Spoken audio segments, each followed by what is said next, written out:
Faze Clan stock price too embarrassing for Wall Street. The NASDAQ stock exchange has had enough of Faze Clan's shenanigans. Right. I read something about this, that if your stock falls below a certain price for an extended certain period of time, it's good night for your listing.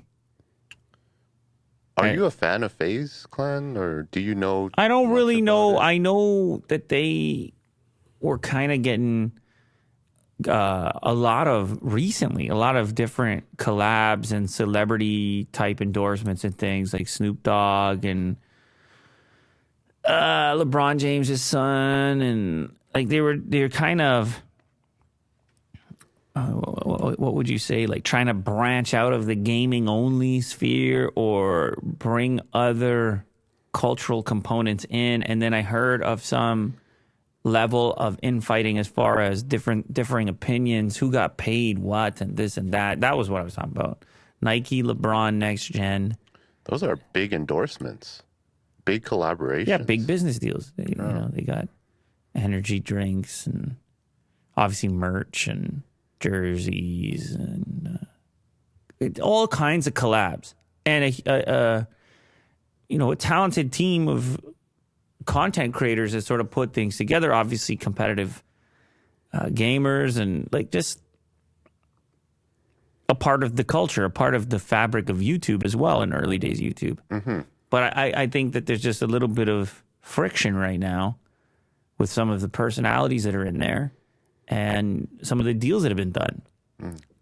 Less than a year into gaming content creator mega brand Faze Clan's disastrous Wall Street experiment, the NASDAQ has said, please no more. The New York-based stock exchange sent a notice of delisting last week to the esports company, threatening to drop it from trading if it doesn't get its stock price above $1 in the next few months.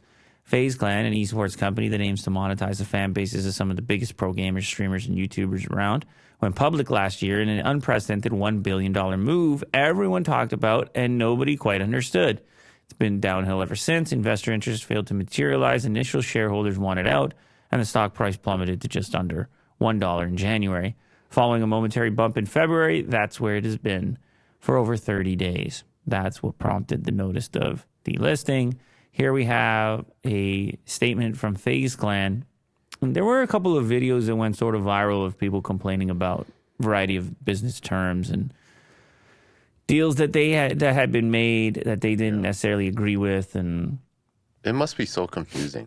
Anyway, that led to this particular post from the official Faze Clan Twitter account. We know that for too long we haven't been the Faze we need to be, but we're working hard towards fixing that. We hope to have all the OGs sit down together soon, and we don't want to do that without everyone.